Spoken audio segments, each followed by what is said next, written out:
नमस्कार दोस्तों।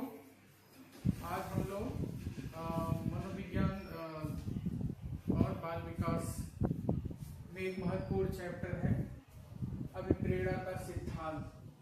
ठीक है, अभिप्रेरणा का सिद्धांत जो है हमारी परीक्षा के दृष्टि से बहुत ही महत्वपूर्ण है, तो हम लोग इस पे आज चर्चा करेंगे।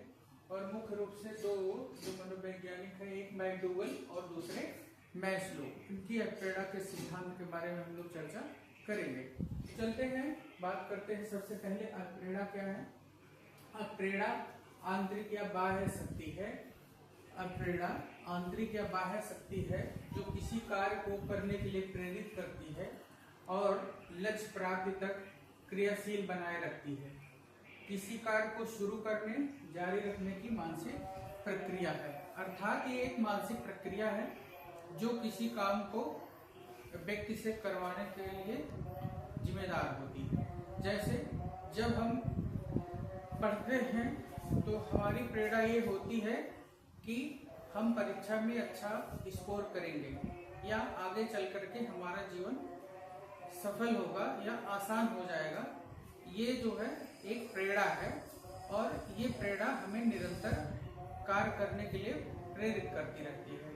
ठीक है, तो अब प्रेरणा के कितने घटक होते हैं यहाँ पर लिखा हुआ है। पहला है आवश्यकता, दूसरा है अंतर्बोध और तीसरा है प्रोत्साहन या लक्ष्य। आवश्यकता, सबसे पहले किसी प्रेरणा का जन्म कब होता है? जब कोई व्यक्ति किसी चीज की आवश्यकता होती है। जैसे हमें जब भूख लगती है तो वो हमारी क्या है? आवश्यकता है। भूख लगने के बाद जो हमारी मानसिक स्थिति होती है, हमें बेचैनी होती है, ये मानसिक प्रक्रिया बनती है कि कहीं से कुछ मिल जाए, भोजन मिल जाए, फल मिल जाए, या कुछ नहीं तो लोग ड्राई फ्रूट आदि का प्रयोग करके जो है उस आवश्यकता का जो जरूरत है, उसके बाद जो हमारी मानसिक प्रक्रिया बनती है उसको हम क्या कहते हैं? अंतर्नोद कहते हैं। अंतर्नोद या चालक, ये हमें भोजन को ढूंढने के लिए प्रेरित करती है और हम भोजन तब तक ढूंढते रहते हैं जब तक कि हमें भोजन मिल ना जाए। और इसका अंतिम जो लक्ष्य होता है वो क्या होता है? प्रोत्साहन। ठीक है, प्रोत्साहन या लक्ष्य क्या होता है? जिससे ये हमारी अंतर्नोद या मानसिक जो हमारी प्रक्रिया है वो शांत ना हो जाए। हमें प्यास लग जाती है तो हमें पानी की जरूरत होती है, तो जब पानी मिल जाता है तो वही पानी हमारा क्या है? लक्ष्य है। शिक्षा में अभिप्रेरणा या प्रेरणा का बड़ा ही महत्व है। ठीक है, जब तक कि हम किसी के अंदर प्रेरणा जागृत नहीं कर देते हैं तब तक उसका सीखना जो है प्रभावी नहीं होता है। तो प्रेरणा के कारण ही जो है व्यक्ति या बच्चे में जो है निरंतरता बनी रहती है अध्ययन के प्रति। ठीक है, तो ये कुछ नहीं। प्रेरणा क्या है? प्रेरणा मोटी मोटा ये समझ लीजिए, ये एक आंतरिक शक्ति है जो हमें किसी व्यवहार को करने के लिए प्रेरित करती है। ठीक है, तो अप्रेरणा के सिद्धांत पे हम बात करते हैं। अप्रेरणा का सिद्धांत, ठीक है, अप्रेरणा का सिद्धांत व्यक्ति के व्यवहार, व्यक्ति का जो व्यवहार होता है, उसकी जो इच्छाएं होती हैं, व्यक्ति का व्यवहार, उसकी जो इच्छाएं होती हैं, या वो किसी काम को क्यों करता है, इसकी वजह को या कारण को समझने में मदद करता है। अप्रेरणा का सिद्धांत यही है कि कोई व्यक्ति व्यवहार क्यों करता है, उसके पीछे उसकी इच्छा क्या है या उसकी वजह क्या है। ठीक है, इस सिद्धांत के दो मूल तत्व हैं। एक है सामग्री, यानी यह समझने में मदद करता है कि कोई भी व्यक्ति किस चीज से प्रेरित होता है। मान लेते हैं कि कोई जो है विद्यार्थी है जिसकी रुचि संगीत में है। ठीक है, तो संगीत में अगर से है तो वह कौन कौन सी चीजें हैं जो उनको प्रेरित करती हैं। तो आप उसका जब अध्ययन करेंगे तो उसने किसी फिल्म स्टार या किसी गायक को अपना आदर्श माना हुआ है। ठीक है, तो वो आदर्श जो है जो उसको संगीतकार बनने के लिए लगातार प्रेरित करती रहती है। दूसरा, प्रेरणा कैसे काम करती है। प्रेरणा कैसे काम करती है, ठीक है, तो दो तरह के सिद्धांतों को यहाँ पर आप देखिएगा। अब सीधे हम चलते हैं कि जो प्रमुख हमारे सिद्धांत कौन कौन से हैं। तो इसमें है अब्राहम मास्लो का आवश्यकता पदानुक्रम सिद्धांत। अब्राहम मास्लो का आवश्यकता पदानुक्रम सिद्धांत। इसमें से इस चैप्टर से दो सबसे महत्वपूर्ण सिद्धांत हैं, जिसमें एक है अब्राहम मैस्लो का आवश्यकता पदानुक्रम सिद्धांत और दूसरा है विलियम मैकडूगल का मूल प्रवृत्ति का सिद्धांत, जो कि ऊपर लिखा हुआ है। इसके अलावा हमारी परीक्षा के दृष्टि से ये और हर्ज़बर्ग का द्विकारक सिद्धांत, हर्ज़बर्ग का द्विकारक सिद्धांत, मैकलीलैंड का उपलब्धि प्रेरणा सिद्धांत और ब्लूम का प्रत्याशा सिद्धांत।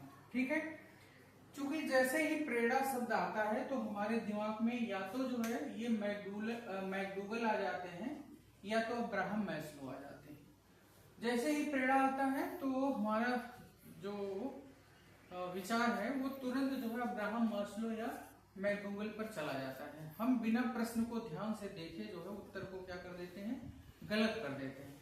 तो देखते हैं कि कुछ जो है थोड़ा सा बारीक अंतर होगा जो इन सिद्धांत के को अलग अलग मनोवैज्ञानिकों के द्वारा उसको दिया गया है। तो वो कुछ शब्द जैसे हैं तो उनको आप लोग ध्यान रखिएगा। जैसे हर्ज़बर्ग का है द्विकारक, जैसे आपसे पूछ लेगा हर्ज़बर्ग का द्विकारक सिद्धांत, ठीक है, या केवल ये पूछ लेगा द्विकारक सिद्धांत प्रेरणा का ध्यान रखिएगा, प्रेरणा का द्विकारक सिद्धांत किस मनोवैज्ञानिक ने दिया था। ठीक है, प्रेरणा का द्विकारक सिद्धांत। अब ध्यान रखिएगा, प्रेरणा का मूल प्रवृत्ति सिद्धांत नहीं कह रहा है, न तो प्रेरणा का पदानुक्रम सिद्धांत कह रहा है, आवश्यकता सिद्धांत कह रहा है, बल्कि क्या कह रहा है, द्विकारक सिद्धांत। ठीक है, तो ये मनोवैज्ञानिक कौन है, हर्ज़बर्ग, हर्ज़बर्ग। ठीक, तो द्विकारक जैसे ही आए तो आप समझ जाइएगा हर्ज़बर्ग। ठीक है, हर्ज़बर्ग, हर्ज़बर्ग। इसको कैसे याद करेंगे, तो जहां हर्ज हो गई, लोग कहते हैं ना हर्ज, आपको क्या हर्ज है, मैं जो काम कर रहा हूं आपको कोई हर्ज है क्या। हर्ज का मतलब क्या होता है, जैसे हमारी लोकल भाषा में इसको कहते हैं विरोध, विरोध। ठीक है, विरोध। तो जहां पर विरोध होगा वहां एक कारक तो होगा नहीं, द्विकारक होगा, यानी दो प्रेरणाएं होंगी कोई न कोई। ठीक, तो जैसे भी हो हर्ज़बर्ग आप द्विकारक जो है इसको बैठा लीजिएगा, द्विकारक प्रेरणा सिद्धांत। अब इनके अनुसार कौन कौन से वे दो कारक हैं कि जो किसी कार्यस्थल पर, ठीक है, किसी कार्यस्थल पर व्यक्ति के व्यवहार को प्रेरित करते हैं। जैसे कोई फैक्ट्री है, वहां पर ढेर सारे कर्मचारी हैं, ठीक है, तो उनको अपने कार्य के प्रति जो प्रेरणा मिलती है उसको हर्ज़बर्ग ने दो रूप में जो है बता दिया। एक बताया क्या, हाइजीन कारक। कुछ कारक ऐसे होते हैं जिनको इन्होंने एक टर्म दिया क्या, हाइजीन, हाइजीन कारक या स्वास्थ्य कारक। तो हाइजीन कारक क्या है, इनके अनुसार कार्यस्थल पर असंतुष्टि को रोकता है लेकिन प्रेरणा नहीं देता। ध्यान रखिएगा, इनको जो हाइजीन कारक है वो कार्यस्थल पर असंतुष्टि को रोकता है लेकिन प्रेरणा नहीं देता। जैसे वेतन, कर्मचारियों को वेतन दिया जाता है काम के बदले में, उनको अच्छी कार्य दशाएं दी जाती है, जैसे ऑफिस में एसी लगवा देना, कूलर लगवा देना, बिजली की अच्छी व्यवस्था हो, साफ सफाई हो। तो ये जो है अगर से ये नहीं होगा तो कर्मचारी क्या हो जाएगा, असंतुष्ट हो जाएगा। लेकिन अगर से ये बेहतर होगा तो कर्मचारी संतुष्ट होगा, लेकिन ये इनके अनुसार ये प्रेरणा नहीं देता या प्रेरक नहीं है, काम करने के लिए बेहतरीन प्रेरणा नहीं देता।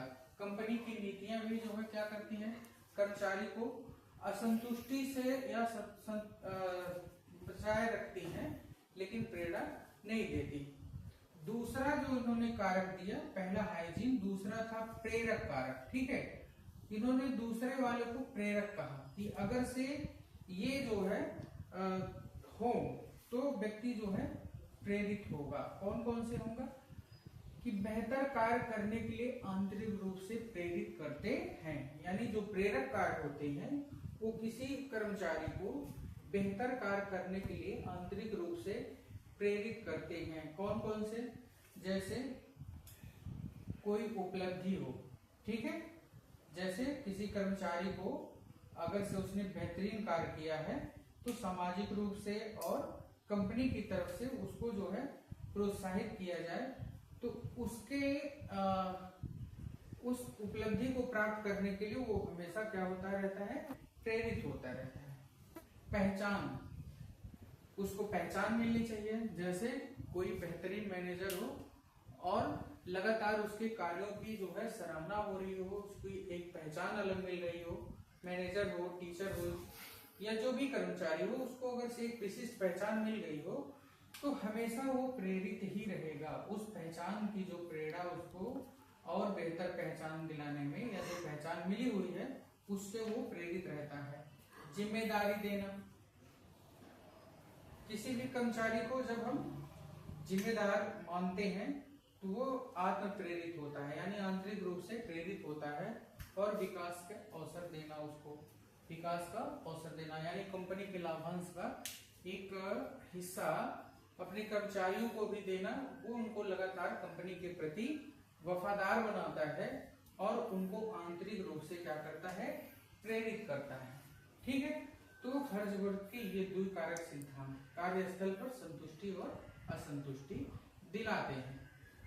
तो हर्जबर्ग का द्विकारक सिद्धांत अगर से हो गया हो तो ध्यान रखिएगा, इनकी टर्मिनोलॉजी है, इसमें कोई चेंजिंग नहीं कर सकते। हाइजीन कारक है और प्रेरक कारक। आपसे बस इतना ही पूछ लिया जाएगा, प्रेरणा का द्विकारक सिद्धांत किस मनोवैज्ञानिक ने दिया, तो आपको उत्तर होगा हर्जबर्ग। ठीक है, अब चलते हैं, एक मनोवैज्ञानिक है मैकलीलैंड का उपलब्धि प्रेरणा सिद्धांत। ध्यान रखिएगा, मैकलीलैंड अगर से नहीं रहेगा तो बस केवल इतना बच जाएगा। उपलब्धि प्रेरणा सिद्धांत, उपलब्धि प्रेरणा सिद्धांत किस मनोवैज्ञानिक का है। ठीक है, इस तरह से होगा। तो आपने अभी प्रेरणा सिद्धांत पढ़ लिया है, तो दो चार मनोवैज्ञानिकों को देखा तो आपको कंफ्यूजन होता है कि यार ये उपलब्धि प्रेरणा दिया है तो उपलब्धि प्रेरणा ध्यान रखिएगा मैकलीलैंड है, मैकलीलैंड। वैसे तो ये नाम जो है अभी जब आप पढ़िएगा तब तो याद रहेगा, लेकिन जब कई दिन हो जाएगा तो याद नहीं रहेगा। इसलिए हमारी कोशिश क्या होनी चाहिए कि कोई न कोई चिन्ह बना ले, कोई न कोई चिन्ह बना ले। जैसे उपलब्धि है, उपलब्धि है और यहाँ लैंड है, लैंड है, ठीक है, लैंड। लैंड माने क्या होता है, लैंड माने होती है जमीन। और जब कोई व्यक्ति बाहर या कहीं भी अपनी कमाई से जमीन खरीद लेता है तो उसको वो क्या करता है, उपलब्धि मानता है। तो बस इसी से आप क्या करिए, अपने दिमाग में इसको दोनों को एक चिन्ह के रूप में जोड़ लीजिए। जहां उपलब्धि होगी वहां लैंड होगा। ठीक है, उपलब्धि प्रेरणा का सिद्धांत किसका है, मैकलीलैंड का। इतनी बात अगर से आपको सेट हो गई तो अच्छी है, लैंड और उपलब्धि। तो इनका सिद्धांत क्या कहता है, इनका कहना है कि जो व्यक्ति के अंदर प्रेरणा जागृत होती है वो आंतरिक नहीं होती है, या जीव उसको लेकर के पैदा नहीं होता है उन प्रेरणाओं को, बल्कि उसकी कल्चर, जहां वो व्यक्ति रहता है उसकी कल्चर यानी संस्कृति और जीवन के अनुभव। ठीक है, संस्कृति और जीवन के अनुभव से तीन आवश्यकताएं विकसित होती हैं।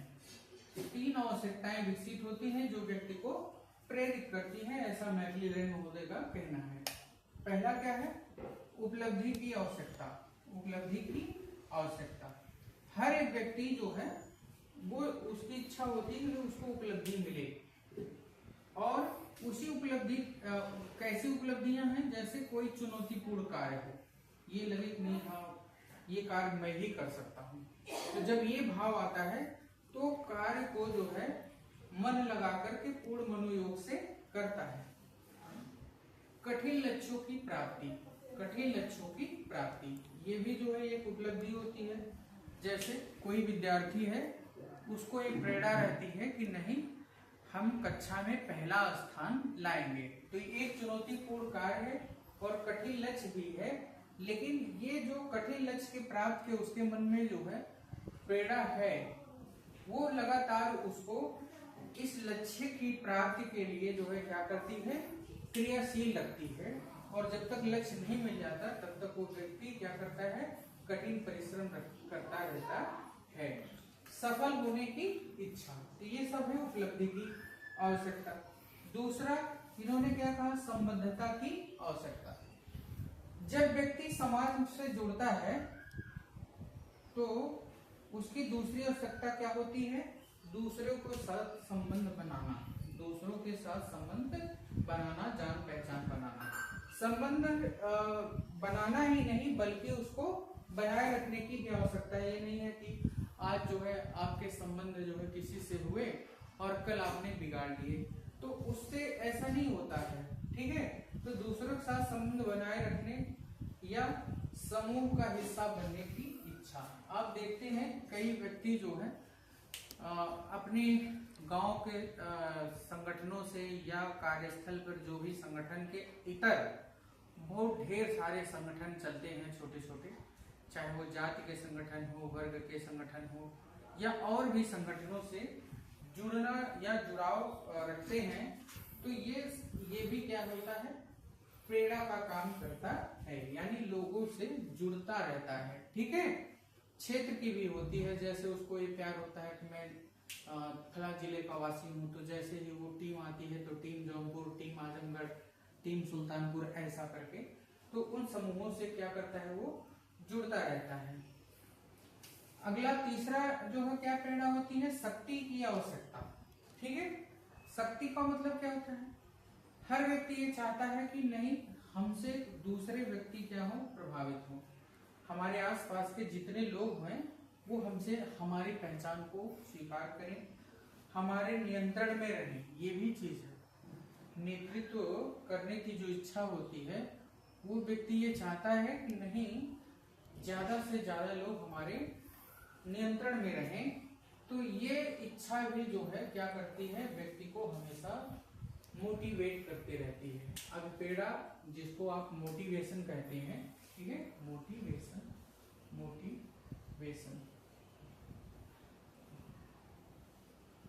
मोटिवेशन का मतलब ही है मूव, ठीक है, मूव करना यानी आगे बढ़ना, ठीक है। तो ये काम क्या करता है, आगे बढ़ने के लिए प्रेरित करता रहता है। तो ये मैक्लीलैंड का याद रखिएगा, इनकी तीन टर्म यूज किया इन्होंने। मैक्लीलैंड का उपलब्धि प्रेरणा सिद्धांत।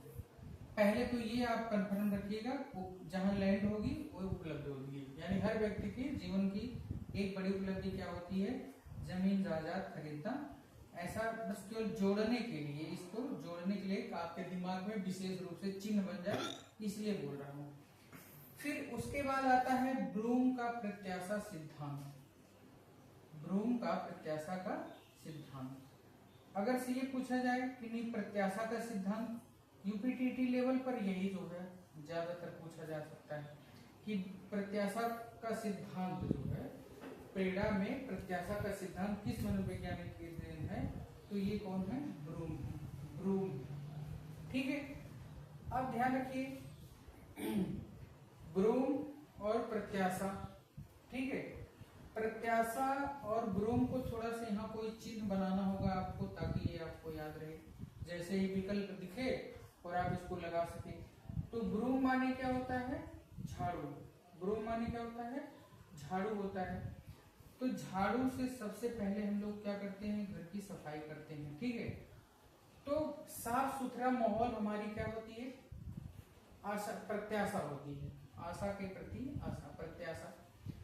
तो इन्होंने ये क्या है, यहाँ पर हमने बताया थी कि दो तरीके की बात होती है कि व्यक्ति किस चीज से प्रेरित होता है, दूसरा प्रेरणा कैसे काम करती है। तो ये दूसरे वर्ग का सिद्धांत है, प्रेरणा कैसे काम करती है। तो प्रेरणा कैसे काम करती है इसको किसने बताया, ब्लूम ने, प्रत्याशा का सिद्धांत, ठीक है। मनुष्य किसी विशेष कार्य को करने का निर्णय क्यों लेता है, इसको ब्रूम ने बताया। ठीक है, चलिए झाड़ू से याद कर लीजिए विशेष काम। ठीक है, झाड़ू से याद कर लीजिए कि झाड़ू एक विशेष काम था, स्वच्छ भारत अभियान जैसे चला। ठीक है, आम आदमी पार्टी ने झाड़ू का निशान बनाया, तो ये सब विशेष ही तो है। तो विशेष काम करने का निर्णय क्यों लेता है। ठीक है, तो उसके पीछे इन्होंने बताया 3 कारक। क्या क्या? एक है प्रत्याशा। प्रत्याशा यानी अगर मैं मेहनत करूंगा तो परिणाम अच्छा होगा। हर व्यक्ति जो है किसी काम को करने के पीछे जो है ये निर्णय करता है, अगर मैं मेहनत करूंगा तो परिणाम अच्छा होगा। तो ये उसकी क्या है? प्रत्याशा। ठीक है, जैसे कोई व्यक्ति कोई भी पेशा चुनता है, जैसे शिक्षक का पेशा, डॉक्टर का पेशा, या यूं कह लीजिए कानून का पेशा, और भी ढेर सारे पेशे हैं। तो जो भी व्यक्ति पेशा चुनता है तो उसके पीछे एक मूवमेंट होता है कि मैं अगर मेहनत करूंगा तो परिणाम जो है क्या होगा? अच्छा होगा। यही जो है उसको लगातार जो है व्यवहार करने के लिए प्रेरित करता है। ठीक है, तो प्रेरणा कैसे काम करती है? दूसरा रिवार्ड। इन्होंने दूसरा क्या कहा? रिवार्ड। इनको व्यक्ति को जो है ये लगता है कि नहीं, काम का मुझे इनाम मिलेगा, इस बात का उसको जब ये लगता है कि नहीं पक्का मुझे इनाम मिलेगा।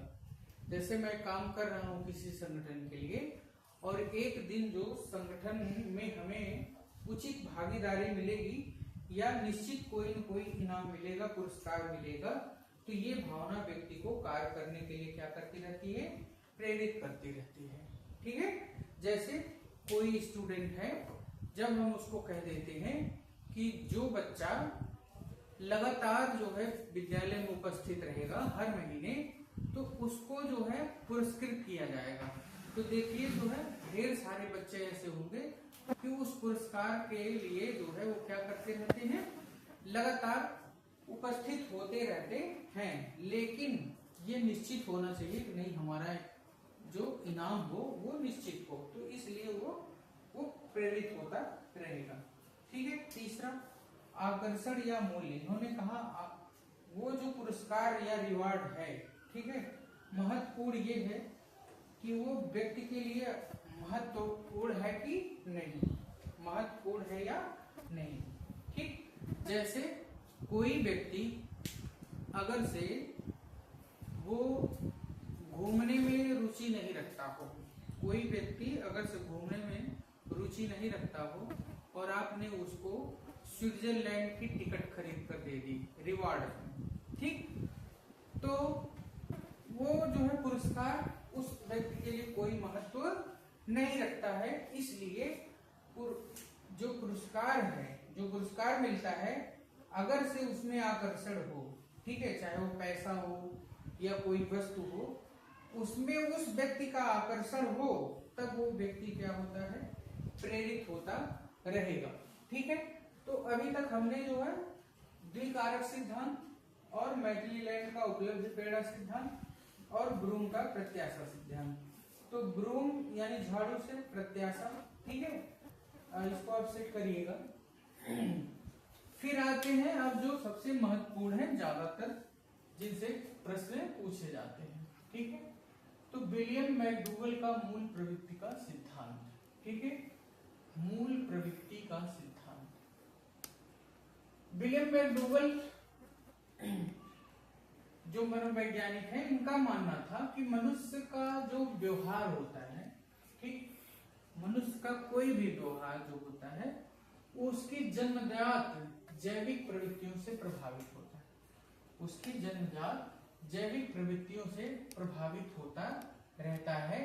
जो जैविक प्रवृत्तियां हैं जिसको लेकर के व्यक्ति पैदा हुआ है, ठीक है, उसको अपने माता पिता से या यूं कह लीजिए जन्म के साथ ही मिली हुई है, ठीक है, उसमें समाज या पर्यावरण का कोई रोल नहीं होता है। उसको उन्होंने क्या कहा? उन जैविक प्रवृत्तियों को इन्होंने कहा मूल प्रवृत्ति। क्या कहा? मूल प्रवृत्ति कहा। और इनका मानना था कि व्यक्ति को ये मूल प्रवृत्तियां ही क्या करती हैं, सबसे ज्यादा प्रभावित करती हैं। और इन्हीं मूल प्रवृत्तियों के प्रेरक से जो है, इन्हीं मूल प्रवृत्तियों के जागृत होने से, ठीक है, इन्हीं मूल प्रवृत्तियों के प्रभाव से व्यक्ति के अंदर एक विशेष भावना, व्यक्ति के अंदर एक विशेष भावना जिसको इन्होंने क्या कहा, संवेग कहा। ठीक है, संवेग जागृत होता है। और जब वो संवेग जागृत होता है तो उसे क्रिया करने के लिए प्रेरित करता है।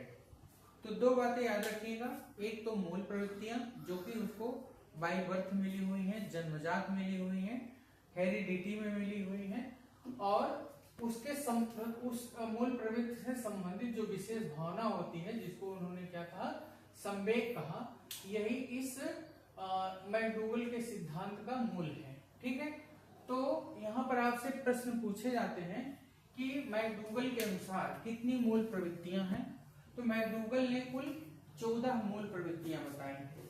मैकडूगल ने कुल कितनी मूल प्रवृत्तियां बताई? 14 मूल प्रवृत्तियां बताई। यहाँ पर इसको आप देख लीजिए, जैसे मूल प्रवृत्ति है और संबंधित संवेग है। मूल प्रवृत्ति है जैसे पलायन, और पलायन का जो संवेग होता है उसका क्या होता है, भय। जैसे जब हम कोई चीज, हम रास्ते से जा रहे हैं, एकाएक हमको कोई खूंखार जानवर दिख जाता है, तो हमारे अंदर तुरंत जो है भय का संवेग जो है, यानी पलायन वाली जो है प्रवृत्ति जागृत होती है उस समय, शेर को देख करके या किसी अन्य खूंखार जानवर को देख करके।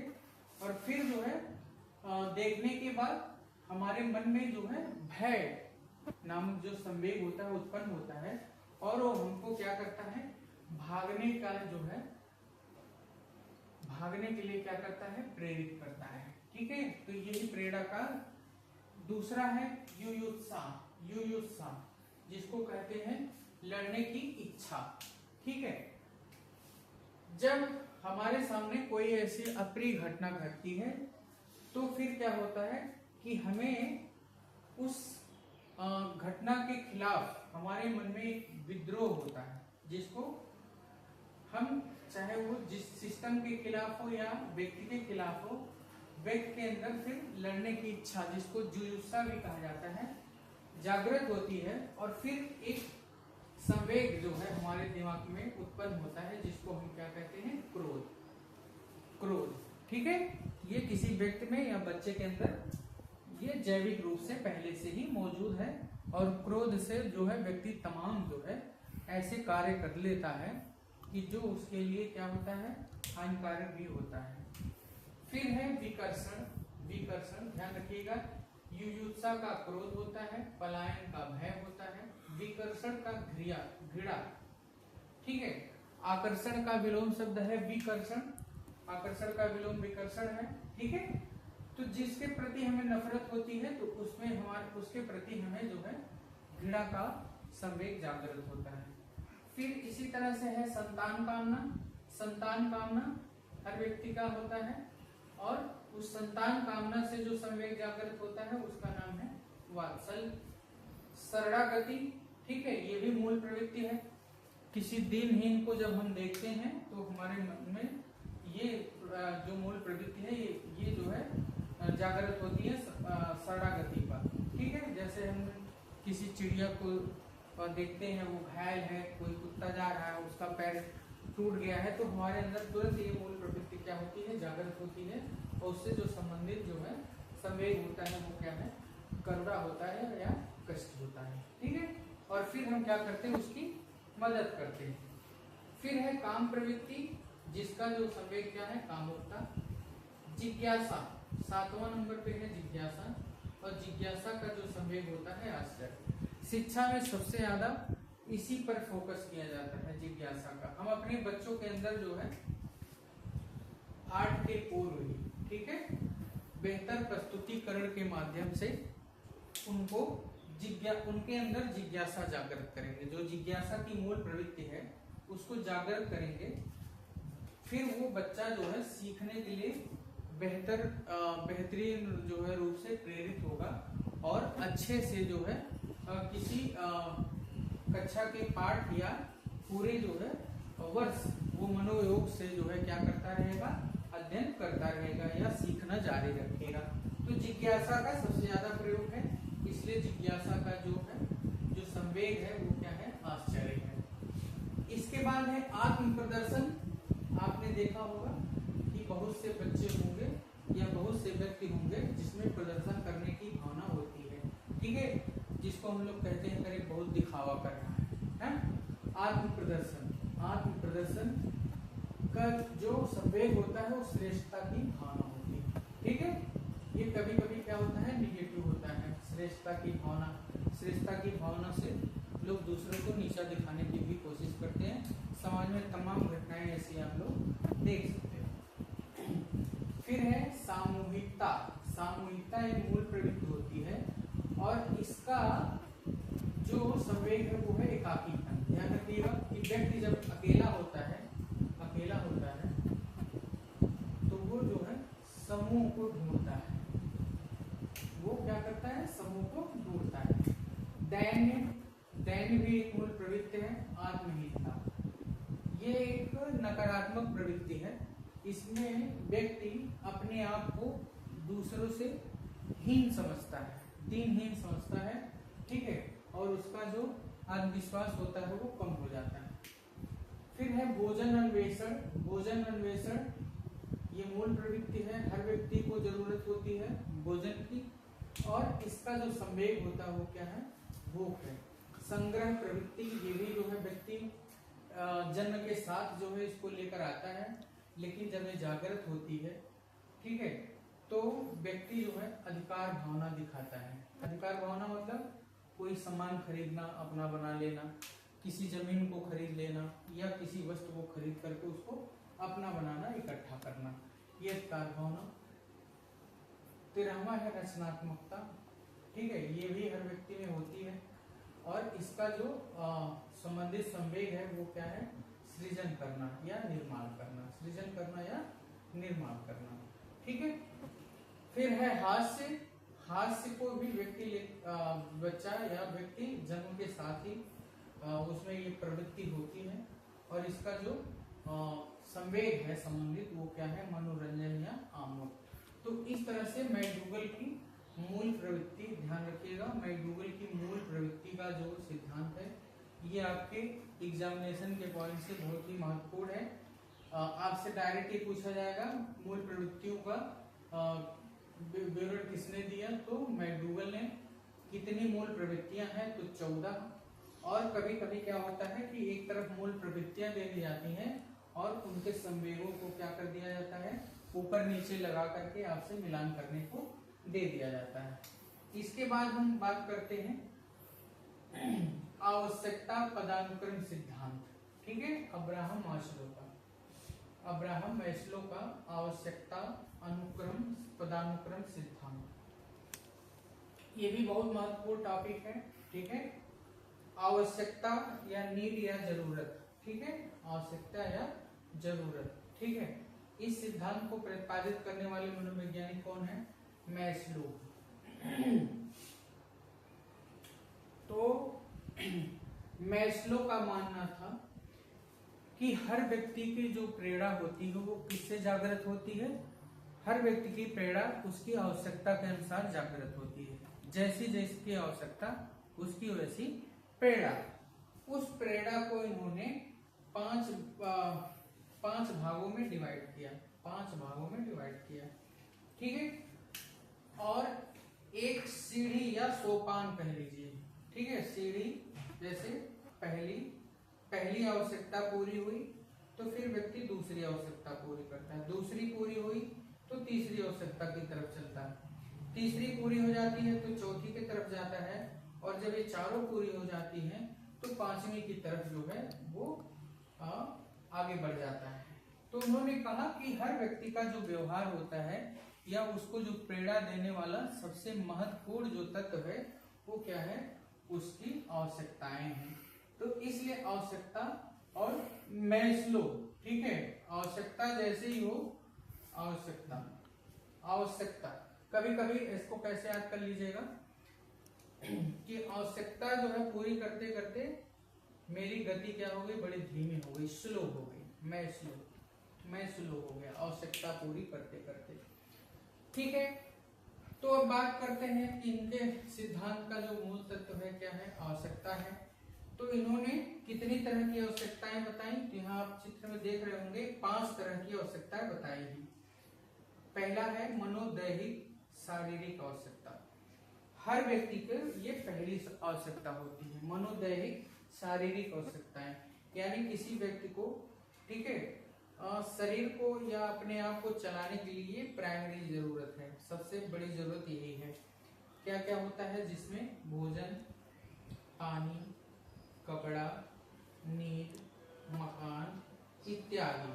ठीक है, भोजन, पानी, कपड़ा, नींद, मकान आदि ये ऐसी आवश्यकताएं हैं जिनको हर व्यक्ति सबसे पहले पूरा करता है और उसकी समस्त क्रियाएं या समस्त प्रेरणाएं इनको पूरा करने के लिए ही होती हैं। जैसे ही ये आवश्यकता पूरी होती है तो व्यक्ति अब जो है पहली आवश्यकता पूरी करने के बाद दूसरी आवश्यकता की ओर बढ़ जाता है। और दूसरी आवश्यकता क्या है, सुरक्षा की आवश्यकता। उसने भोजन बना लिया, ठीक है, भोजन की व्यवस्था ठीक ठाक कर ली, मकान भी बना लिया, अब इसको सुरक्षा की चिंता जो है सताएगी, सुरक्षा की चिंता सताएगी, जिसमें जैसे आप देख रहे होंगे शारीरिक स्वास्थ्य। अब उसको लगेगा कि नहीं यार, हमने तो ये सब पूरा कर लिया, हमारा शारीरिक स्वास्थ्य अच्छा होना चाहिए।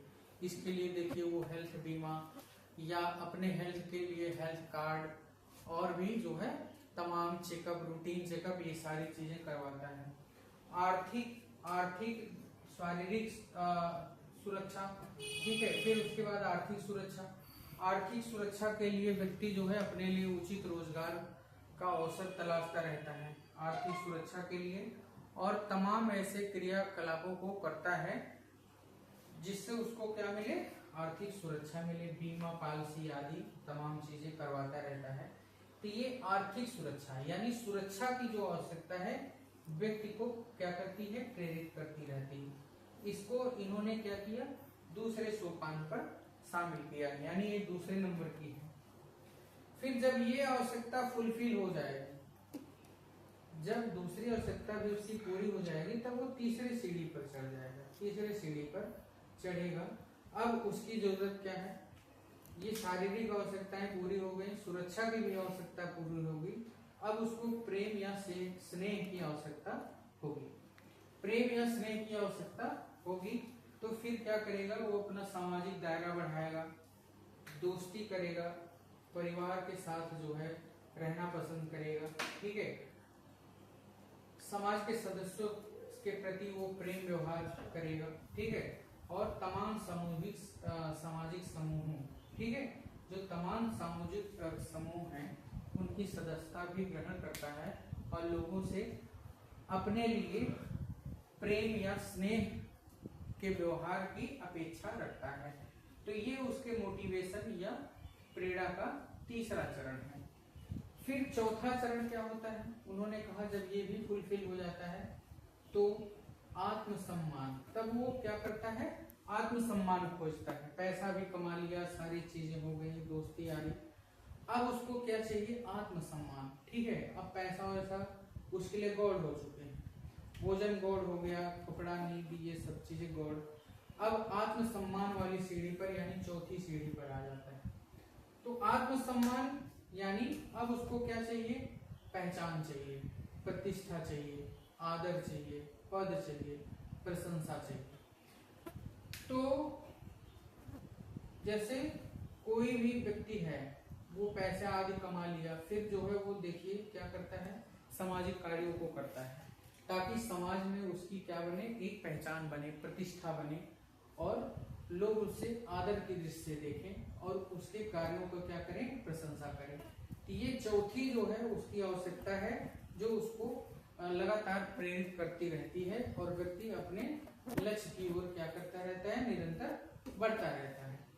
चौथी के बाद ये सारी आवश्यकताएं फुलफिल होने के बाद व्यक्ति फिर जो है सर्वोच्च अवस्था, ठीक है, सर्वोच्च अवस्था जिसको हम कहते हैं आत्म सिद्धि की अवस्था, आत्म सिद्धि की अवस्था की ओर बढ़ता है।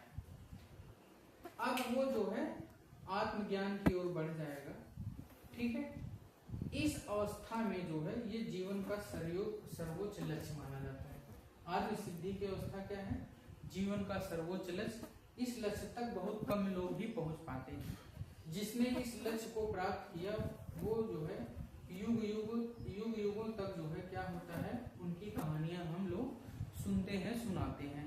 जैसे आज भी जैसे सत्यवादी की बात की जाती है तो राजा हरिश्चंद्र की लोग कहानी करते हैं, स्वामी विवेकानंद, महात्मा गांधी, चंद्रशेखर आजाद और बहुत सारे हमारे महापुरुष। ठीक है, बहुत सारी विदुषी स्त्रियां जिनकी आज भी चर्चा होती है, जिनकी वीरता की चर्चा होती है। ठीक है, तो ये सबसे लास्ट का चरण है, सबसे ऊपरी चरण है। जब सारी चीजें जो है व्यक्ति की हो जाती हैं तो वो इस आत्म सिद्धि के लिए जो है क्या करता है, प्रेरित होता है। ठीक है, तो इस तरह से अब्राहम मैस्लो के अनुसार व्यक्ति की 5 जो है आवश्यकताएं जो क्रमिक रूप से एक सोपान के रूप से, ठीक है, सोपान के रूप से आगे बढ़ती हैं। इसलिए इसको क्या कहा उन्होंने, पदानुक्रम। ठीक है, यानी एक पूरी होने के बाद ही दूसरी जो है के लिए वो क्या करता है, प्रेरित होता है। जिसमें से आप देख रहे होंगे नीचे से 1 2 3, ठीक है, 1 2 3, एक मनोदैही, सुरक्षा की आवश्यकता और स्नेह की आवश्यकता। इसको जो है उसने क्या कहा, निम्न स्तर कहा। ध्यान रखिएगा, पेपर में पूछा गया है कि कौन कौन सी चीजें जो है निम्न स्तर की हैं। तो यहाँ से भोजन वाला, शारीरिक आवश्यकता, सुरक्षा की आवश्यकता और प्रेम या स्नेह की आवश्यकता, इसको जो है उसने कहा मास्लो जी ने कि ये निम्न स्तर है। ठीक है, और बाकी जो ऊपर एक आत्म सम्मान वाला और आत्म सिद्धि वाला, इसको उन्होंने क्या कहा, उच्च स्तर। व्यक्ति के जो है प्रेरणा का इसको उच्च स्तर बताया। तो निम्न स्तर और उच्च स्तर को भी आप ध्यान में रखिएगा। ठीक है, तो आशा है कि प्रेरणा का जो ये सिद्धांत है ये आपको ठीक लगा होगा। विशेषतः मैं आपसे उम्मीद रखूंगा कि मैकडूगल और मास्लो को जरूर अपने दिमाग में बैठाए रखिएगा और किस मनोवैज्ञानिक में कौन सा तत्व, कौन सा जो मूल शब्द है जो उस मनोवैज्ञानिक से जुड़ा है उसको आप जरूर याद रखिएगा। मैकडूगल में मूल प्रवृत्ति जुड़ा हुआ है। ठीक है, मैस्लो में आवश्यकता जुड़ा हुआ है, आवश्यकता जैसे ही दे तुरंत आप मैस्लो को मारिए। ठीक है, और हर्ज रहेगा। ठीक है, वर्ग, तो आप जो है इसका जो है द्विकारक। ठीक है, और लैंड रहेगा तो उपलब्धि है, मैथिली लैंड है तो उपलब्धि है, और ब्रूम है तो प्रत्याशा है, झाड़ू है तो आशा है। ऐसा कुछ करके अपने दिमाग से कर लीजिएगा। बाकी इससे जो है संबंधित आप प्रश्न सॉल्व करिएगा और आपकी परीक्षा अच्छी होगी। बहुत बहुत धन्यवाद।